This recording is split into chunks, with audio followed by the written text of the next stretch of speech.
안녕하십니까. 천번의 시간이어서 오늘은 조선민주주의공화국 사회주의 헌법의 수용 보충 과정에 대해서 간단히만 좀 보자고 생각합니다. 그에 앞서서 천번의 시간에 1948년 헌법에 대한 이야기를 했습니다만 그 헌법에서 가장 특징적인 것은 복습으로 되겠습니다만 토지개혁하고 산업국유화입니다. 이 두 가지가 가지는 의의는 상당히 크다고 생각합니다. 우리나라가 세계적으로 이 문제를 좀 풀어야 했는데 우리 노동단 시대 또 조선민주주의공화국이 창건됨으로써 토지개혁, 산업국유화라는 역사적인 대업이 완성되게 됩니다. 또 하나 중요한 것은 우리나라가 조선반도 전체적으로 보더라도 합법 정부라고 말할 수 있는 근거가 이 당시에 만들어지게 된 것입니다. 남북 총선거를 진행했습니다. 조선인민 전체, 북한남 전체 인민이 참여하는 방식으로 선거를 하고 거기서 선출된 사람들이 오늘의 조선민주주의인민공화국을 장구하는데 관여했죠. 이것은 유일한 합법 정부가 바로 우리나라다라는 것을 근거 있게 또 가적으로 증명하는 사실로 되어 있습니다. 상당히 중요한 문제라고 생각합니다. 또 하나 좀 빠졌습니다만 전번의 시간에 우리나라는 문화 부분에서도 상당히 앞섰습니다.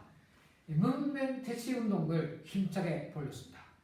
아시는 것 같이 문맹이라는 것은 글을 못 읽는다는 거죠.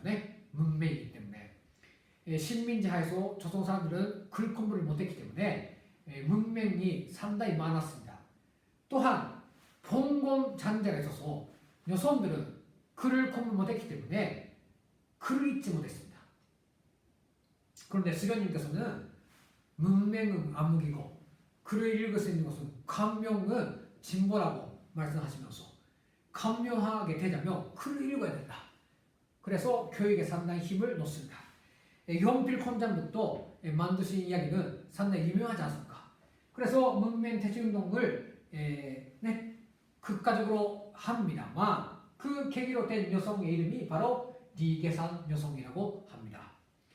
리계산 여성은 여성 농민입니다만 수련님께서 분여해 주신 땅을 가지고 농사를 하니까 상당히 그 농사가 잘 돼가지고 수련님께 감사의 마음을 담아서 곡식, 그 농사로서 생산된 곡식을 가득 안고 수련님께 그것을 선물로 올리러 평양으로 올라가 갑니다.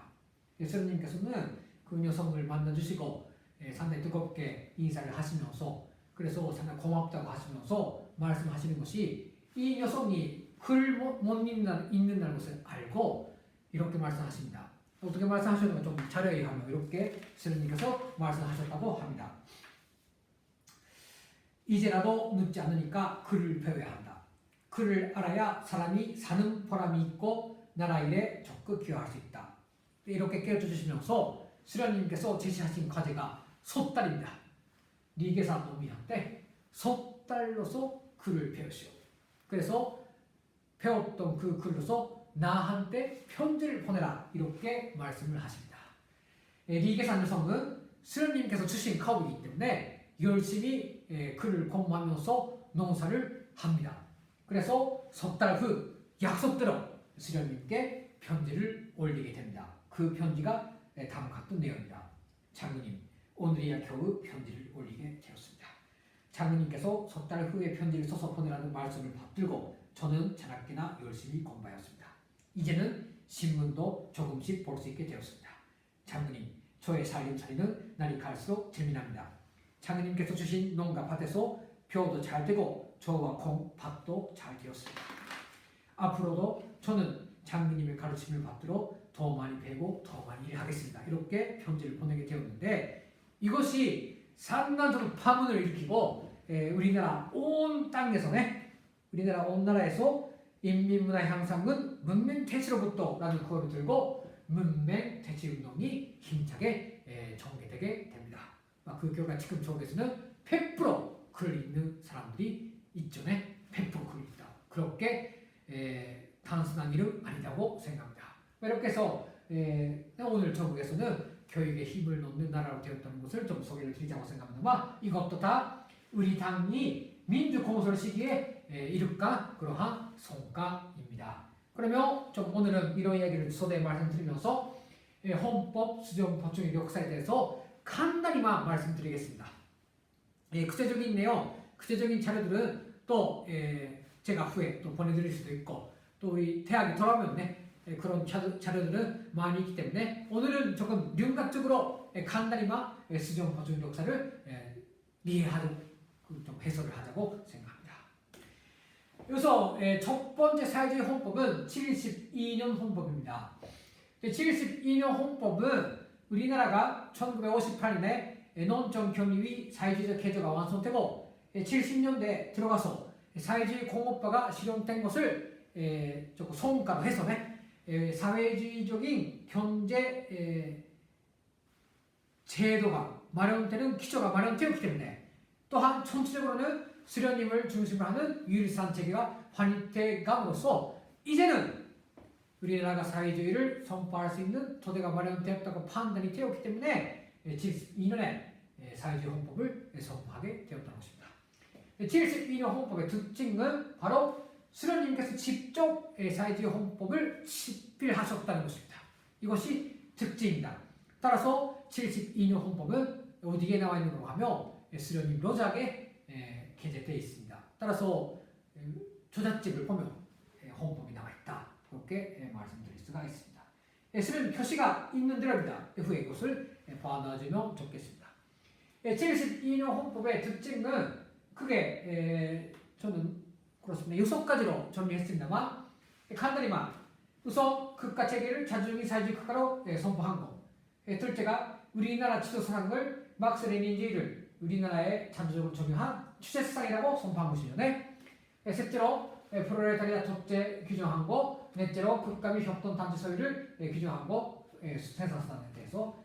다섯째로 국가 지속제를 신설한 거. 그래서 수도를 평양으로 규정한 거. 이렇게 말씀드릴 수가 있습니다.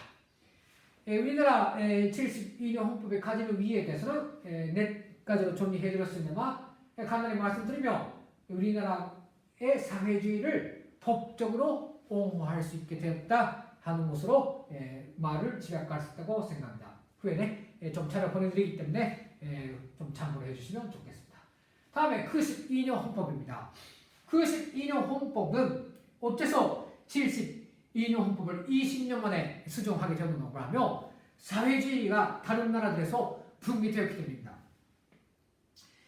우리나라는 한 나라로서 사회주의를 유지하고 있었던 것이 아니라 이 당시까지는 사회주의 형제 나라들이 있었고 그 형제 나라들과 사회주의 경제 협력 관계를 맺고 있었습니다. 협력 관계네. 특히 대표적인 것은 바다 무역입니다. 바다 무역이라는 것은 우리나라에서 잘 생산되는 물건, 레콘입니다. 바다에서 많이 낚이는 명태, 그렇습니다. 과일이며 사과 이런 것들을 러시아 그 당시 소련 오늘의 러시아에 가져가면은 석유하고 바꿔줬죠. 물물 교환, 무츠무츠코가 물물 교환을 하고 있었습니다. 그런데 사회주의 나라가 붕괴됨으로써입니다. 물물 교환 못하게 되죠. 왜냐하면 소련이 러시아라고 되고 러시아라고 되니까 우리나라가 명태를 가져가니까 어떻게 되는가 하면 뭐 명태 같은 거 필요 없다도 달러, 도로 가져라, 돈 가져라 이렇게 되는 것입니다. 그런데 우리나라는 이 당시까지만 하더라도 외화를 볼 필요도 없었거니와 버는 노하우도 없습니다.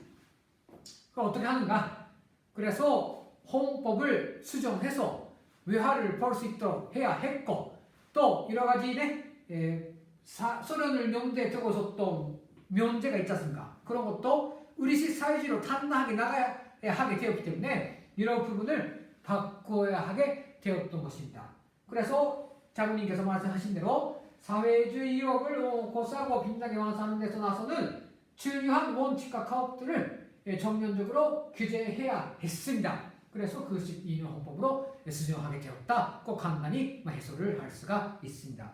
따라서 내용 보면 우선 국가 지도 사상을 막스 레닌주의라는 말 그 자체를 삭제하고 주제상으로 명백히 밝히게 되었다는 거고 프로도체라는 말도 좀 뭐랄까 마스주의적이기 때문에 인민민주주의 도체로 바꿨고 또한 내용적으로 보면은 여기 북반부에서 사람들 혁명이라는 말도 들어갔거니와 프로레타리아 극제주의라는 대외활동 원칙을 우리식으로 자주친송 평화라는 말로 바꿨고 또한 아까 말씀드린 대로 화병사업을 장려하고 또 렌존체제 붕괴 후에 조선의 경제 전략을 반영했다 이렇게 볼 수가 있습니다. 또한 이후에 또 나옵니다만 극방위원회를 신설했다는 것 또한 그 극방위원회의 권한을 높였다는 것 등 있습니다만 이거 상당히 성견지명이 있었다고 생각합니다. 아마 이 당시에 그 후에 성군천주로 넘어가게 되리라는 것은 아마 생각 못했는데 아마 수련님께서 또 계셨고 장님께서 아마 그렇게 판단하셨을 수 있습니다만 앞으로를 생각해서 아마도 이러한 규정으로 헌법을 바꿔놓았지 않는가 그렇게 생각을 합니다. 그 다음 그 18년 헌법입니다. 1994년에 수련님께서 급병으로 서거하시고 또 장님께서 또 등단하심으로써 제국주의 세력들이 우리나라를 고리 압살하려고 가중책동을 가합니다. 아마 우리나라의 역사에서 가장 힘들었다면 이 당시라고 말씀드릴 수가 있습니다. 조국 해방전쟁도 산단전도 우리나라로서는 위기였다고 생각합니다. 창건되고 2년밖에 안 되었던 청소한공화국이 생사 운명을 걸고 판가리를 해야 했습니다. 다만 50년대는 사회주의 형제 나라들이 있었습니다. 그런데 1998년은 우리나라밖에 없습니다. 사회주의를 단신으로 지켜야 했다는 점에서 본다면 저그 해방 존재에 맞먹는 정도로 아니 정도 말하면 저그 해방 존재보다 더 힘든 위기였다고 말씀드릴 수가 있습니다. 장님께서는 단신으로 사회주의를 지켜야 했습니다. 왜냐하면은 그 당시 중국은 칸센민이었는데 우리나라에 대해서는 도와주지는 않았습니다. 그렇게도 베트남 전쟁 때에 우리가 자기가 잘 못 살아도 반주해 줬던 베트남도 이 당시는 노이모 이후 경제 체제를 시장 경제로 넘겼기 때문에 우리나라에 대해서는 미국의 눈치를 보고 그렇게 도와주지도 않았습니다. 유독 끄가만히 도와주었지만 그래도 본질에 있어서는 우리는 단신으로 성군을 해야 했던 시기가 바로 그 15년 이후의 우리나라입니다. 그런 속에서 그 18년 헌법을 어떻게 수정 보충했는가? 첫째는 정문에다가 수련님의 위대성을 밝혔고 특히 둘째로 성능혁명전도를 규정할 수 있는 법체계로 바꿔놓았다는 것이 특징입니다. 조금 이것은 또 후에 설명할게요. 그리고 경제체제로 본다면은 사회주의 경제권이 붕괴된 상황에서도 자력갱생으로 나라의 경제를 발전시킬 수 있는 헌법적 담보를 마련했다 이렇게 볼 수가 있습니다. 지금 들어보면 상당히 이것도 전리해안이었다 이렇게 말씀드릴 수가 있습니다. 2009년 또 헌법이 수정 보존되었고 2010년에도 수정 보존되었습니다. 그 내용은 크게는 다름이 없습니다. 그 다음 2012년 헌법입니다. 장로님께서 2011년 12월 17일에 소고를 하십니다. 그래서 원수님께서 후계자로 등장하시고 나라 일을 맡게 되십니다만 그래서 헌법도 원수님 체제로 넘어가야 해서 좀 수정 보충하게 됩니다만 우리 김정은 원수님께서는 다음같이 제고를 하셨습니다. 우리는 위대한 장로님을 변함없이 우리 당의 정빛으로 높이 모셔야 합니다. 위대한 장로님을 우리 당의 영원한 총빛으로 높이 모시는 것은 장로님의 사상과 노선을 일관하게 들어치고 우리 혁명욕을 승리적으로 전진시켜 나가기 위한 원칙적인 요구입니다. 이렇게 하시면서 2012년 헌법을 김일성, 김정일 헌법으로 선포하시게 됩니다. 이 내용에 대해서는 조금 간단히 넘어가겠습니다. 후에 자료를 보내드리겠습니다. 다만 특징적인 것은 원스님께서는 국가의 전략적 자원을 인재라고 보십니다. 수련인 장님께서 이어오신 사회주의를 지키기 위해서는 무엇이 전략적 자원인가? 우리 수련님 장님께서 남겨주신 인민들이고 바로 사람들이 내부적 예비 전라도 차원이라고 보셨기 때문에 11년제 의무교육을 12년제 의무교육으로 바꾸는 사업을 하셨다고 저는 생각을 합니다. 그래서 이렇게 해서 헌법 내용 바꿈이나마 후에 또 설명을 드리겠습니다. 그래서 그 후 몇 번 수정 보충하면서 이번에 8번째 그리고 9번째로 2019년 헌법이 이 세상에 탄생하게 됩니다. 저는 이 2019년 헌법을 김정은 헌법이라고 불러도 과언이 아니라고 생각합니다만은 그 내용이 어떤가 하는 거하고 그래서 김정은 헌법이라고 부를 수 있는 근거에 대해서 마지막에 약간 설명드리면서 두 번째 강의를 마치자고 생각합니다. 우선 새로 수정 보충된 헌법입니다만 조문에서 위대한 장군님에 대해서 평가를 했던 것입니다. 2012년 헌법은 조금 장군님 요인 후에 곧 나왔던 헌법으로서 시간이 많지 못했습니다. 그래서 그렇게 못했습니다만 오늘 그 후에 2019년 8년이 지난 오늘에 와서 수련님의 업적과 함께 장군님의 업적에 대해서 헌법소문에 정확히 반영을 했습니다. 원사회의 김일성주의 화의 기준높이 사회주의 공설의 모든 분야에서 기적과 변혁의 세력을 참조하셨으며 역사난 처음으로 수령 영생력을 기적하셨다. 이런 문장. 그리고 서구 통일 이업 실현에 불리면의 업적을 쌓으신 민족 만대 은인. 우리 공화국은 부강하고 자주적인 사회주의 공설의 근본적이며 중요적인 과제를 훌륭히 해결한 세계를 위한 극과 실체로 기질을 부리게 되었다. 이렇게 해서 장군님에 대해서 평가를 했습니다. 그 다음에 제3조에서 우리 당의 지도사상, 우리 국가의 지도사상에 대해서 주체사상이라고 한 것이 아니라 위대한 김일성, 김정일주의라고 규정을 했습니다. 여기 중요한 것은 원스님께서는 김일성, 김정일주의를 인민대중제일주의라고 하고 있는데 원스님 시기의 와도입니다. 그래서 김일성, 김정일주의라고 이렇게 국가의 지도사상을 다시 이렇게 새롭게 규정했습니다. 그 다음 제2장에서는 이거 많이 수정 보충되었습니다만 과학기술력은 국가의 가장 중요한 전략적 자원 이렇게 해서 과학기술 문제를 간주했던 27조. 다음 국가는 모든 경제 활동에서 과학기술의 지도적인 효과를 높이며 과학기술과 생산을 일제화하고 대중적 기술 혁신 운동을 힘있게 벌려 경제 공업을 당겨나가야 하는 27조. 그리고 실리를 보좌하는 원칙 32조. 내각의 효과를 결정적으로 높인다는 33조. 사회주의 기업 책임 관리제를 실시한다고 규정한 33조. 대무역에서 신용을 지키고 금융 구조를 개선한다고 한 36조 등 경제 표문은 많이 달려졌습니다. 김정은식 경제관리 제도에 대해서 헌법에서 그 담보를 반영해 놓았다고 이렇게 분석을 할 수가 있습니다.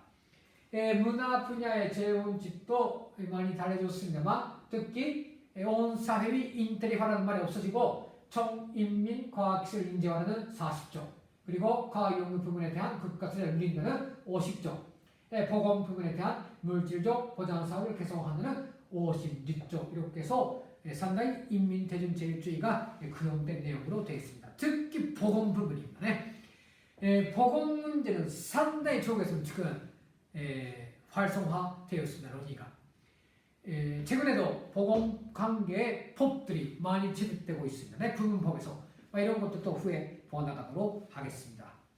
제4장에서 급반 분야의 재원칙을 위대한 김정돈지를 수반으로 하는 단중화위원회 이렇게 결사원이 하나 나왔습니다.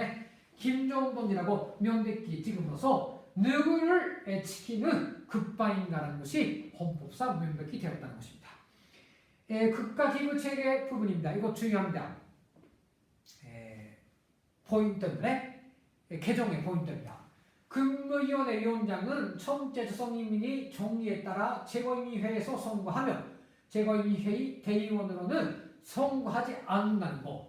그리고 국무위원회 위원장은 최고인민회의 법령, 국무위원회 중요 전령과 결정을 공부한다는 내용과 다른 나라에 주재하는 외교 대표를 임명 또는 소환하는 국무위원회 위원장의 권한도 밝혀지게 되었습니다.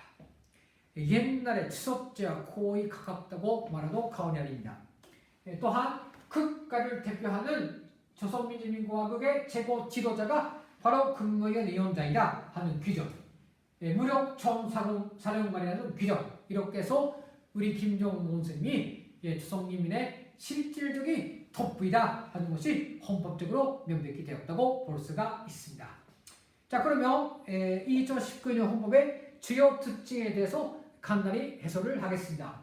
첫째로 경야는 김정은 원수님의 영도 체계를 법적으로 담화한 것입니다. 이것은 이번에 2019년 헌법 개정의 수정포 중에 중핵입니다. 원수님의 유일영도를 법적으로 보장하게 되었다는 것이 이번에 헌법 수정의 메인의 이거 중심이다, 이렇게 말씀드려도 과언이 아닙니다. 그 다음에 중심 내용으로서는 김정은 시대 경제 공설로선과 전략이 헌법 명문으로 제시된 것입니다. 포인트는 내각의 역할을 높이는 그 내각 중심제 문제, 또 하나가 사회주의 기업 책임 관리제입니다. 마지막에 특징적인 내용으로서는 저는 김정은 시대 교육 강국, 인재 강국 공설 사상이 제시되었다. 전략적 자원은 사람이다라는 김정은 원수님의 독특한 사고 방식이 헌법에다가 규정되었지 않는가, 이렇게 분석을 할 수 있다고 봅니다. 하나씩 좀 내용을 보겠습니다. 우선 김정은 원수님의 영도 체계를 법적으로 담보하게 되었던 것입니다만, 수정포충의 중핵은 극각섭제에 맞먹는 정도 근무위원회 위원장의 권한을 높인 것입니다. 극가스반이라고 말해도 과언이 아니라고 생각합니다. 김정은 원수님은 조선민주주의공화국의 극가스반이다. 왜 이렇게 말할 수 있는가 하면은 근무위원회 위원장의 권능상 그렇다는 것입니다. 이렇게 좋습니다만, 어디에서 알 수 있는가 하면은 여기입니다. 근무위원회 위원장은 헌병공법권, 대사임용 권한, 그래서 근무위원회의 권한이 확대되었다, 이렇게 말씀드릴 수 있습니다. 저도 말씀드리며 근무위원회 직책이 최고인민회의의 상임위원회 위원장보다 높다는 것입니다. 면면도 내릴 수 있고 권한도 있고 또 최고 연도자라는 것이 명백하고, 저도 말씀드리며 근무위원회 위원장이 위임에 따라서 최고인민회의 그 인사를 할 수 있게 되어 있다는 것입니다. 이에 대해서는 또 앞으로 구체적으로 설명드리겠습니다만, 위문하는 것은 근무위원회 위원장은 대의원으로 못된다는 것입니다. 이것도 더 새롭게 들어갔습니다만, 어째서인가 하는 것을 조금 생각해 봤을 때 그렇습니다. 최고인민회의에서 선출된 근무위원회 위원장이라고 함으로써 그 정당성이죠. 인민이 선출하는 인민 대표들에 의해서 근무위원회 위원장이 선출된다는 법적인 프로세스하고 그 정당성을 명백히 했지 않는가라고 분석이 됩니다. 이렇게 해서 근무위원회 위원장이 법적인 지위하고 그 인민 대표로서의 세도세의 정당성을 명백히 했다는 점에서 이번 헌법의 수정포 중에 특징을 볼 수가 있습니다. 다음 두 번째로 김정은 시대 경제공설로선과 전략이 헌법 명문으로 제시된 것입니다. 아까 말씀드린 대로 사회주의 기업 책임 관리제는 김정은식 경제관리 책임이 매담합니다. 이제까지 우리나라 사회주의 기업 책임 관리제는 관리의 그 내용은 그것이 없습니다. 총살이 조실, 총살이 반복, 대안의 사업체계, 특히 대안의 사업체계죠. 당의 지도적인 역할입니다. 지배인하고 기사장하고 그래서 당위원장이죠. 당 비서, 그래서 지배인, 기사장의 이 3위일체로서 권장 당위원회의 기능과 역할을 높임으로써 생산을 높이자라는 거죠. 전시사업, 산업의 사업을 앞세우자라는 것인데, 장군임시 기업 책임 관리제는 그런 것은 조금 다릅니다. 여기 좋습니다만 2012년경부터 경제관리 방식이 새롭게 개선되기 시작했는데 12.1 조치라는 것이 있어서 독립재산제, 탄책임소와 지배인의 책임하에 돈시산들을 도입해서 생산계부터 물자 조달, 생산물의 판매, 분배까지 책임지는 것은 이미 있었습니다. 이것이 그 다음에 5월 30일 조치에 의해서 형실 발전 유형에 맞게 우리식 경제 관리 방법을 관리발 대서를 통해서 새로운 경제 관리 방법이 제기됩니다만 그것이 사회적 기업 책임 관리제입니다. 공장 기업소의 자율성을 높여서 계획과 경영 권한을 기관과 공장, 협동단체에 태포 이강하는 내용으로 되어 있습니다. 그러니까 무슨 하고 싶은 거냐면 좀 더 기업 단위의 책임성을 높이고 또 경쟁도 시켜서 효율을 높이고 생산력을 높이자 하는 거죠. 네? 2012년 5월 30일입니다. 그 다음에 2014년 11월 달에 기업소법이 제정되면서 생산 조직권, 노력 조절권, 품질관리권, 무역합병합작권, 재정관리권, 가격재정권, 판매권을 기업이 행사하게 됩니다. 이렇게 해서 김정은시 경제관리 시스템 간에 제정되게 되고 그것이 지금 우리나라에 도입이 되고 있는데 그런 것이 잘 되어서 아마도 2019년에 우리나라 헌법에서 사회적 기업 책임 관리가 명문화되었지 않는가 이렇게 분석이 가능합니다. 이와 관련해서는 또 후에 수업에서는 홈질 소생 지원해가지고 우리나라의 대외 경제 관리 문제를 이야기하는 속에서 사회적 기업 책임 관리에 대한 내용도 좀 더 자세히 설명을 하도록 하겠습니다. 마지막에 김정은 시대 교육강국, 인재강국 공설 사상이 제시되었다 이렇게 말씀드릴 수가 있습니다만 여기서는 김정은 원수님의 면제를 모시겠습니다. 어느 정도 원수님께서 교육에 관심이 있는 마음이기 때문에 그냥 읽겠습니다. 앞에 봐주시고 오늘 우리 앞에는 교육사업에서 대혁명을 일으켜 교육강국, 인재강국을 하루빨리 앞당겨 건설하여야 할 무겁고도 성실한 가업이 나서고 있습니다. 교육강국, 인재강국 공설이자 곧 경제강국 공설이고 사회주의 강국 공설입니다. 교육사업은 국사 중에 제일 국사이며 사회주의 강국 공설의 생명선입니다. 과학기술이 나라의 경제 발전을 추동하는 기관차 근력을 과시하는 중요 쉼표라면 과학기술의 어머니는 교육입니다. 사실 오늘처럼 인재가 나라의 흥망성쇠를 결정하는 직접적 요인으로 되고 교육이 사회 경제 발전에서 초미의 문제로 제기된 때는 일찍이 없었습니다.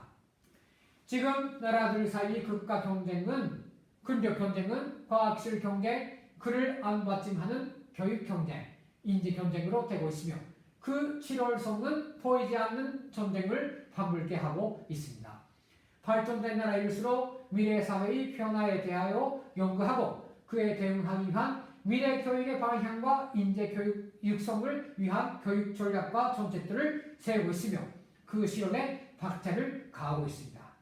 교육을 제어시하고 인재를 중시하지 않으면 나라와 민족의 발전할 수 없고 남에게 예속되며 정당기는 망하게 됩니다. 모든 교원들과 일꾼들은 나라의 근력 강화에서 교육이 차지하는 중요성을 똑똑히 알고 사회주의 교육 강국, 인재 강국 공설에서 자기의 사명과 임무를 원만히 수행하여야 할 것입니다. 이렇게 지적을 하셨습니다. 산내고 중요한 내용인데 이와 관련해서라도 여러 가지 좀 말씀을 드릴 수 있습니다만 이와 관련해서는 또 다른 기회에 김정은 스님께서 지니고 계시는 교육 사상이나 할까네 우리나라의 교육 정책에 대해서는 따로 해설을 드리겠습니다. 카드니마 과학기술 발전의 방향을 제시했다는 것, 특히 핵심 기술인 정보기술, 나노기술, 생물공학, 프로그램 기술 개발에 극단적인 힘을 기울이며 기적과학과 중요 부분, 기술공학들을 적극 발전시켜 인민경제를 현대화 전부하기 위한 사상과 그 실전 방안을 낼 수 있도록 헌법에 그 법조 탐구를 마련했다. 이렇게 말씀드릴 수가 있습니다. 이상입니다. 이와 같이 우리나라 헌법의 내용을 오늘까지는 72년 헌법, 92년 헌법, 98년 헌법 그리고 2009년, 2010년 있었습니다만 2012년 헌법 그래서 2010년도 있었습니다만 2019년 헌법 이렇게 해서 수정보충 과정에 대해서 간단히 좀 해설을 드렸습니다. 매짐으로서 말씀드릴 수 있는 것은 헌법 수정보충 과정 및 현행 정책과의 관련 속에서 헌법을 고치는 과정에 명백히 된 것은 헌법의 수단 부분이 많이 달려졌습니다. 시대와 역사가 바뀌는 속에서 여러 번 수정 보충이 있었습니다만 인민대전 제일주의가 규정되고 있는 헌법 규정의 목적 부분이 국민들의 권리 부분 이에 대해서는 72년 헌법 제정부터 오늘까지 한 번의 수정 보충도 없이 일관하게 규정이 오늘까지 살아 있습니다. 이거 상당히 우리나라 헌법의 매력이라고 생각합니다. 그런 의미에서 다음 시간에 우리나라의 헌법의 내용의 특징에 대해서 우선 3대 생활 분야, 사회생활의 기본 분야의 정치, 경제, 문화 부분의 재규정에 대한 특징을 보면서 또 하나 우리나라 헌법에 규정된 국민의 권리, 의무, 특기는 사회주의 인권의 규정의 독창성과 생활력에 대해서 해설을 하겠습니다. 또 다음 시간부터 계속 강의를 잘 들어주셨으면 합니다. 그러면 오늘 강의는 이상 마치겠습니다.